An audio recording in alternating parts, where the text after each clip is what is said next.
ராணிப்பேட்டை தொகுதியில் அதிமுக முன்னாள் சட்டமன்ற உறுப்பினராக இருந்த பாஸ்கர் அக்கட்சியின் அடிப்படை உறுப்பினர் உட்பட அனைத்து பொறுப்புகளில் இருந்தும் விலகுவதாகவும், தொடர்ந்து அதிமுகவில் இயங்க முடியாத சூழல் காரணமாக அதில் இருந்து விலகுவதாக கூறி அக்கட்சியிலிருந்து நேற்று அவர் விலகினார்.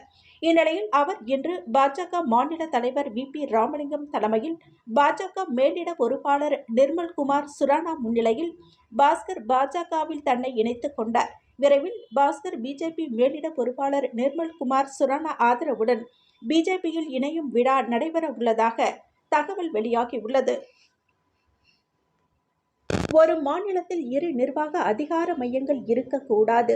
உச்சநீதிமன்றம் மசோதாவை நிறுத்தி வைக்கும் அதிகாரம் ஆளுநருக்கு இல்லை. மாநில மக்களால் தேர்வு செய்யப்பட்ட அரசும் அமைச்சரவையினை முடிவு செய்யும் இடத்தில் இருக்கும். உச்சநீதிமன்ற அரசியல் அமர்வு அதிரடி தீர்ப்பு. இந்த தீர்ப்பு நாட்டிலேயே முன்மாதிரியான தீர்ப்பாக அமையும் என்றும் கூறப்படுகிறது.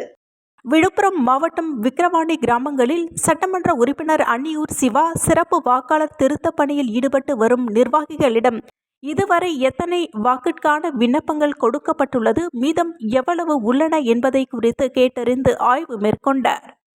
புதுச்சேரி ஒசூடு தொகுதிக்கு உட்பட்ட துத்திப்பட்டு காமராஜர் நகரில் சேரும் சகதியுமாக உள்ள சாலையில் நாற்று நட்டு அப்பகுதி மக்கள் போராட்டத்தில் ஈடுபட்டதால் அங்கு சிறிது நேரம் பரபரப்பு நிலவியது.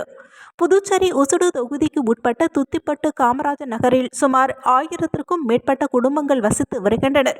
கடந்த 20 ஆண்டுகளாக வசித்து வரும் இந்த பகுதியில் சாலை மற்றும் மின்சாரம் உள்ளிட்ட அடிப்படை வசதிகள் செய்து கொடுக்கப்படவில்லை. இது சம்பந்தமாக தொகுதியின் சட்டமன்ற உறுப்பினர் சாய்ஜி சரவணகுமாரிடம் பலமுறை தொகுதி மக்கள் வலியுறுத்தியும் அவர் கண்டுகொள்ளவில்லை என கூறப்படுகிறது.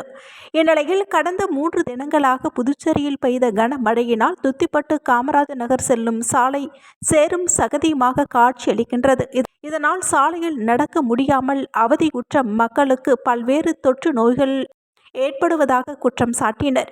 மேலும் தங்களது கோரிக்கையினை அரசிற்கு வலியுறுத்தும் வகையில் சாலையில் நாற்று நட்டு தங்களின் எதிர்ப்பை தெரிவித்து கண்டன கோஷங்களை எழுப்பினர்.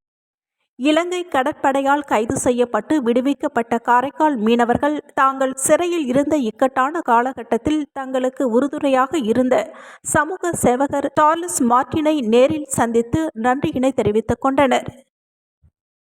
புதுச்சேரி வீராம்பட்டினம் கடற்கரை பகுதியில் உள்ள சதுப்பு நில காடுகளை பாதுகாக்கவும் வளர்க்கவும் 3000க்கும் அதிகமான கண்டல் மர விதைகளை சமூக சேவகர் ஜோஸ் சார்லஸ் மார்ட்டின் நட்டார். முன்னதாக படகில் பயணம் செய்து சதுப்பு நில காடுகளை பார்வையிட்டதோடு புதுச்சேரியில் உள்ள சதுப்பு நில காடுகளின் தற்போதைய நிலை மற்றும் எதிர்காலத்தில் அவைகளை பாதுகாக்க செய்யப்பட வேண்டிய நடவடிக்கைகள் குறித்தும் கேட்டறிந்தார்.